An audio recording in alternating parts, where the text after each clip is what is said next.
دو قتل ایک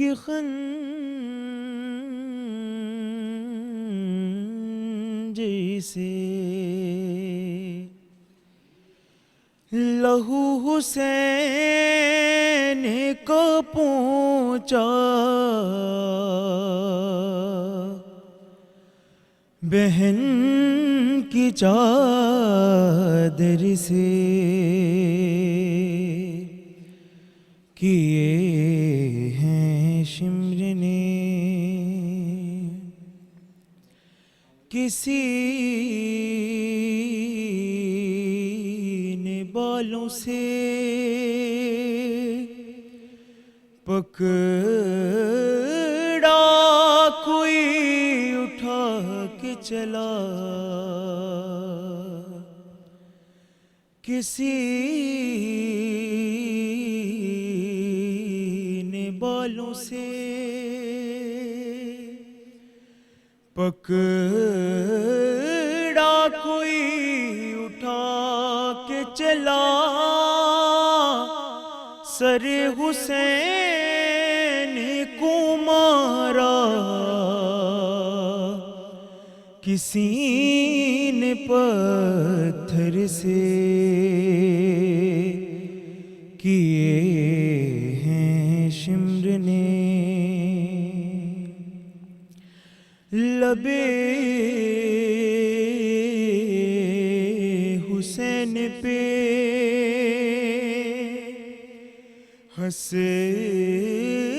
ہنس کے مارتا تھا چھڑی لبے حسین پہ ہنس ہنس کے مارتا تھا چھڑی یزید کھیل رہا تھا حسین کے سر سے کیے ہیں شمر نے بہن کا پردہ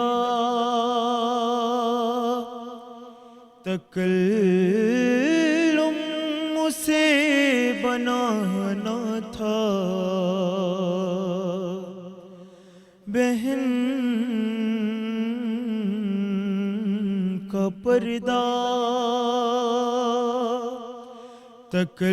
تکلم سے بنانا تھا سنا رہا تھا وہ قرآن سنا کے منبر سے کیے ہیں شمر نے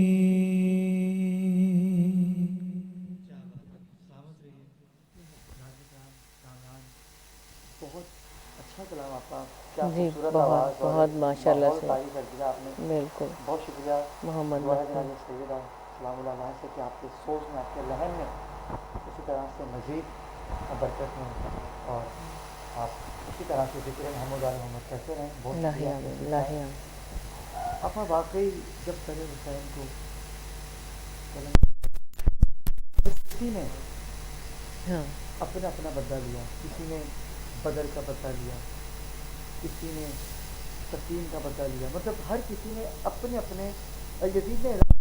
کیا کہ جس کو جو بدلہ لینا ہے وہ آئے بالکل میں نے حسین کو شہید کر دیا ہے بالکل آؤ اپنا اپنا بدلہ لو بالکل یہ دیکھیں پر کس طرح سے دیکھیں یہ خاندان سے یہ باقاعدہ ایک پورا خاندانی دشمنی کا شاخسانہ ہی تھا اور بغض تھا بنو امیہ کا کہ بنو امیہ ہمیشہ بنو ہاشم سے ہر معاملے میں جلتے رہے کیونکہ بنو ہاشم بہت ان کی عزت تھی مکے کے اندر اور یہ کلید بردار تھے یہ خاندان اور ہاشم اس لیے بنو ہاشم کہا گیا کہ جو حضرت ہاشم تھے انہوں نے قحط کے زمانے میں انتہائی قحط تھا جب مکے کے اندر تو اس وقت جو ہے انہوں نے اپنے 400 اونٹ ذبح کیے اور کرنے کے بعد سے لوگوں کو ٹکڑے ٹکڑے کر کے گوشت جو ہے اونٹ کا اور جو ہے نان کے اوپر رکھ کے لوگوں کو کھلایا. تو اس حالات میں اتنا زیادہ مطلب لوگ فاقہ کر رہے تھے, ان حالات کے اندر جو ہے حضرت ہاشم نے اس طرح سے جو ہے لوگوں کو سیراب کیا تھا. اور پھر یہ ایک دیکھیے جو سخاوت دکھاتا ہے نا, لوگ اس کی سخاوت سے جلتے ہیں. تو بنو امیہ اسی بات سے خائف رہتے تھے بنو ہاشم سے کہ ایک تو پروردگار عالم کے کہا جائے کرم اور رحمت ان کے اوپر ہمیشہ رہتی تھی, اور ان کے جود و سخا, کریم ابن کریم جو ہم کہتے ہیں نا, تو یہ خاندان ہمیشہ سے کریم ابن کریم ہے. اور اس قحط کے حالت میں گوشت اور روٹی کھلانا, یعنی کہ جو سرید بنتا تھا, شوربہ جو بنتا تھا, وہ کھلانا ایک بڑی بات تھا اس وقت. جب وہ گوشت کے ٹکڑے ٹکڑے کر کے انہوں نے کھلایا تو ہاشم لقب ان کا پڑ گیا, اس سے وہ بنو ہاشم چلیں گے, گوشت کے ٹکڑے کر کے کھلانے والا. تو ہاشم اس طرح سے ان کا لقب پڑا ہے. یہ جو ہے اب یہ دونوں معاملات چلتے رہے, یہ جلتے تھے. کیونکہ دیکھیں یہ تحقیق آئی ہے کہ لوگوں نے کہ جناب زینب نے جب خطبہ دیا ہے اور انہوں نے مخاطب کیا ہے یزید کا کہ اے ہمارے غلام کی اولاد, تو اس بات پہ تحقیق ہوئی کہ بھئی یہ کیسے غلام کیسے ہو گئے. تو پتہ لگا کہ حضرت عبد المطلب اور عبد الشمس جو کہ دونوں جڑواں پیدا ہوئے تھے, اور حضرت عبد المطلب کا جو پاؤں تھا وہ عبد الشمس کے ماتھے پہ چپکا ہوا تھا. تو لوگوں نے یعنی کہ جدا کرنے کے لیے ان کو تلوار کے ذریعے سے, یا جو بھی اس وقت حالات تھا, لیکن یہ آ گیا کہ ان کے درمیان اب ہمیشہ تلوار باقی رہے گی. لیکن حضرت عبد المطلب کی تو نسل مبارک چلتی رہی, لیکن عبد الشمس کے ہاں کوئی اولاد نہیں. اور انہوں نے کیا کیا کہ ایک بیٹا جو ہے, ایک غلام کو اپنا متبنہ بیٹا جو ہے بنایا. اب عرب کے اندر یہ دستور تھا کہ جو متبنہ بیٹا ہوتا ہے وہ اصل بیٹے کی حیثیت رکھتا ہے. تو یہاں پہ وہ اصل بیٹے کی طرح چلا. ظاہر ہے اس کا نام حرب تھا, اور حرب جو تھا حضرت ہاشم سے جلتا تھا. اس کے بعد سے بنو امیہ نے اپنے قبیلے کو, یعنی کہ یہ تو تھا, لیکن ہم اس کو یہاں پہ یہ نہیں کہیں گے کہ دو قبیلوں کی جنگ تھی. یہ بات ہم کہہ ہی نہیں سکتے ہیں, کیونکہ وہ باطل پہ تھے اور یہ حق پہ تھے. وہ اللہ کی طرف سے داعی تھے اور یہ شیطان کے لشکر کے سوار تھے. تو اب کیا ہے کہ یہاں امام حسین علیہ السلام اللہ کی طرف سے جو ہے انہیں منصب عطا کیا گیا تھا, انہیں حجت خدا بنا کے. تو بس ایک پروردگار عالم کی قوت تھے اور ایک شیطانی قوت. ٹھیک ہے, ایک امام جو تھے وہ حق کے امام تھے, اور دوسرے جو امام ہے وہ شیطان کا امام تھا, یعنی کہ فساد کا امام تھا. یزید امام بھی کہنا میرے خیال سے توہین ہوگا. امام کا مطلب کہ ان کا وہ پیشوا تھا, اس لیے یہاں پہ اس کا لیڈر تھا. ہاں میں اب انگلش میں کہہ سکتے ہیں لیڈر. کیونکہ لیڈر ہی آپ کو ہاں بالکل, آج کل تو یہی ہے, کو ہمیشہ لیڈر ہی مارتے ہیں. بالکل بالکل صحیح بات ہے. یہ واحد گھرانہ ہے میرے نبی کا کہ جنہوں نے باطل کے سامنے ناظرین کرام سر نہیں جھکایا. سر کٹوا تو دیا, لیکن سر کٹنے کے باوجود بھی شام کے بازاروں میں جب وہ لے کے نوکے نیزہ پر جاتے تھے تو لوگ بولتے تھے کہ حسین کا سر ہے, لیکن اتنا مطمئن کہ وہ سر کٹا کے بھی آج جیت گئے کائنات میں ایک. بالکل دیکھیں, یہ کربلا کی اہمیت کو سمجھیں. کربلا ایک واقعہ نہیں ہے, ایک ایسا واقعہ نہیں ہے کہ ہوا ختم ہو گیا, ایسا نہیں ہے. 1500 سال گزر چکے ہیں, 1500 صدیاں گزر چکی ہیں ہجرت کی, ٹھیک ہے. لیکن آپ مجھے بتائیں 60 ہجری 61 ہجری کے بعد سے اس واقعے پہ ٹنوں آنسو بہہ چکے ہیں, ٹنوں آنسو بہہ چکے ہیں اور بہتے رہیں گے. اگر ان کو جمع کیا جائے تو کتنے ٹن آنسو ہوں گے, کتنا ماتم ہے, کتنے ہاتھ, اگر ہاتھوں کی گنتی کی جائے تو لاتعداد ہاتھ موجود ہیں جو امام حسین علیہ السلام کی محبت میں اٹھتے ہیں اور سینے پر لگتے ہیں. تو اس کا ہم احاطہ نہیں کر سکتے. اچھا آپا, میں کل آپ ہمارے ساتھ یہاں پہ موجود تھی, تو ہمارے جو ویورز تھے انہوں نے ہمیں کمنٹ سیکشن میں بھی اور جنہیں کچھ ہمیں میسیجز بھی موصول ہوئے تھے تو انہوں نے کچھ سوالات کیے تھے. تو میں چاہیے کہ میں وہ آپ سے میں جو ہوں آپ کو میں بالکل جواب ہمارے ناظرین کو دیے گا. روح عزاداری ہماری آج کی عزاداری سے جاری ہے. فرش عزا شام غریبہ کے فرش کے احساسات ہماری نسل محسوس کرتی ہے. دیکھیں کہ جو رسوم عزاداری ہیں اس کی روح تو باقی ہے, ٹھیک ہے, روح خود امام حسین علیہ السلام ہے. لیکن ٹریڈیشن ہمیشہ چینج ہوتے رہتے ہیں, سمجھے, جس سے سخاوت ہم کہتے ہیں نا, وہ سخاوت چینج ہو جاتی ہے. امام حسین علیہ السلام کے ذکر میں ایک ثقافت ہے، ٹھیک ہے، ایران کی ثقافت اپنی ثقافت ہے، عراق کی ثقافت اپنی ثقافت ہے، پاکستان کی اپنی، جہاں جہاں پہ یہ رسوم عزاداری ہر جگہ کا اپنا ایک بالکل، لیکن روح خود امام حسین علیہ السلام ہے۔ اب اس کے اندر جدتیں ہوتی چلی جاتی ہیں۔ اور صرف اتنی چھوٹی سی بات مثال میں دوں گی کہ ہم جب چھوٹے تھے تو ہمیں بسکٹ دیے جاتے تھے تبرک کے طور پہ، اور ماشاءاللہ سے اب لوگوں نے اتنی ترقی کر لی ہے اور اتنا کچھ ہے کہ ہر گھر کے اندر بریانی ریٹ سنی جاتی تھی تبرک کے طور پہ کہ کسی گھر میں جو ہے وہ کھانا کھلایا گیا ہے، اور بڑی اب دیکھیں کہ یہ ترقی ہے اور یہ برکت ہے امام حسین علیہ السلام کے ذکر کی کہ صرف 9 اور 10 محرم کو تمام اکانومی پاکستان کی بند ہوتی ہے، اور اس کے باوجود اتنا ریونیو جنریٹ ہوتا ہے کہ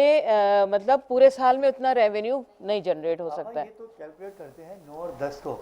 اگر آپ یکم محرم سے بالکل 8 لیول تک آتے ہیں بالکل تو میرے خیال بہت سے یہ دیکھیں لاک ڈاؤن کرونا وائرس کی وبا اس قدر ہم مسلمانوں پر بلکہ پوری کائنات پر مسلط کر دی، لیکن یہ واحد ہمارے پاکستان کو شرف حاصل، ناظرین کرام، اور محرم آتے ہی لاک ڈاؤن کھل گیا۔ جی یہ دراصل اس سے بڑی تکلیف تو لوگوں کو ہوئی کہ لاک ڈاؤن جو ہے وہ شیعوں کے لیے ختم ہو گیا ہے۔ ایسا نہیں ہے، لیکن ایسا نہیں آپا، ہاں بالکل صحیح بات ہے، مطلب لوگوں کے کانسیپٹ دماغ میں یہ ہے کہ شیعوں کے لیے لاک ڈاؤن اٹھ چکا ہے اور باقی مسالک کے لیے جمعہ کی نماز ادا کرنا بھی مشکل ہے۔ محرم سے پہلے سے انہوں نے ریلیف دے دیا تھا عوام کو، وہ تو ایک بالکل یہ تو برائے نام ایک لاک ڈاؤن چلتا آ رہا تھا۔ جی ہاں، کیا ہے اگر کوئی محرم میں امام حسین کا زیادہ نام لیتا تو وہ شیعہ نہیں ہو جاتا، شیعہ بھائی دیکھیں ہمارے لیے نہیں ہے امام حسین، ہم اولاد ہیں امام حسین علیہ السلام کی، میں نقوی، آپ نقوی ہیں میں کاظمی ہوں، ہم تو ہیں۔ اگر ہمارے امام کو یا ہمارے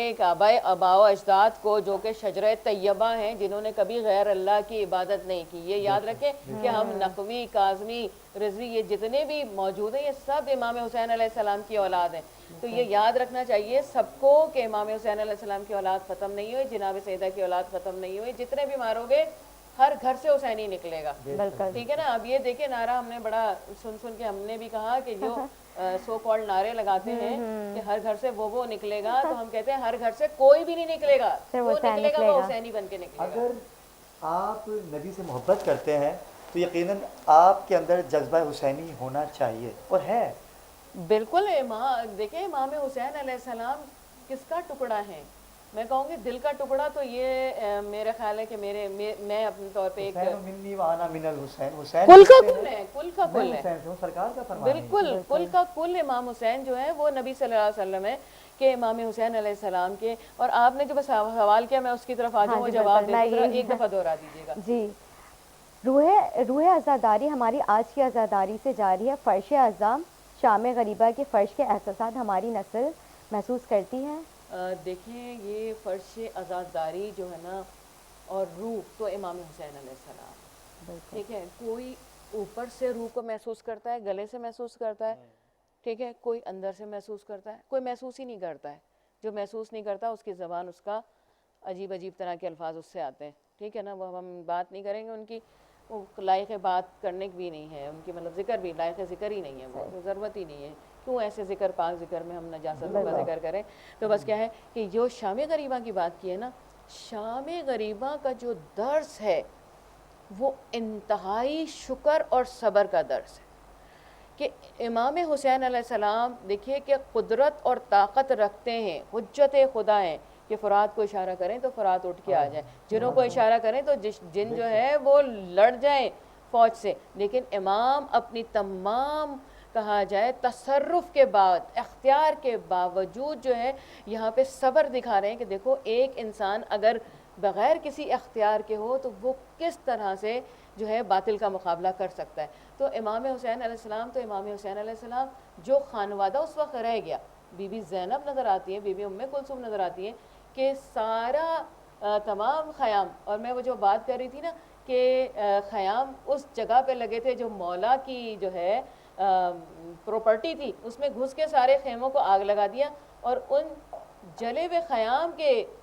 خاک پہ وہ خواتین بیٹھی ہوئی ہیں لیکن صبر کی انتہا ہے کہ اس وقت بھی نمازیں ادا کی، اس وقت بھی پروردگار عالم کا شکر ادا کیا ہے، تو ہم وہ تکلیف محسوس نہیں کرتے، بالکل ہم نہیں کرتے۔ بالکل آپ کا بڑی خوبصورت بات ہے، لیکن ابھی وقت ہوا چاہتا ہے ناظرین کرام ایک وقفے کا، لیکن ارسا ہمایوں ہمارے ساتھ ہیں، وہ خوبصورت آواز کی حامل ہیں۔ ہم چلتے ہیں ارسا کی طرف کہ آج آپ کون سا کلام سنائیں گے ارسا؟ پیش کیجیے۔ اعوذ باللہ من الشیطان الرجیم، بسم اللہ الرحمن الرحیم۔ امام حسین علیہ السلام کی شان میں منقبت پیش کروں گی۔ حسین سا کوئی نہیں، بے شک حسین سا کوئی نہیں، حسین سا کوئی نہیں، حسین سا کوئی نہیں، تو زمین و آسمان میں حسین سا کوئی نہیں، خدا کے اس جہان میں، خدا کے اس جہان میں حسین سا کوئی نہیں، حسین سا کوئی نہیں، لکھا ہوا ہے لوح دل پہ نام بس حسین کا، لکھا ہوا ہے لوح دل پہ نام بس حسین کا، تو دل کے اس مکان میں حسین سا کوئی نہیں، حسین سا کوئی نہیں، اور لکھے گا کون اس طرح شہادتوں کی داستاں، لکھے گا کون اس طرح، لکھے گا کون اس طرح شہادتوں کی داستاں، کہ کسی کے خاندان میں حسین سا کوئی نہیں، حسین سا کوئی نہیں، اور کرے گا کون سامنا یزید وقت کا یہاں، کرے گا کون سامنا یزید وقت کا یہاں، ہمارے درمیان میں، ہمارے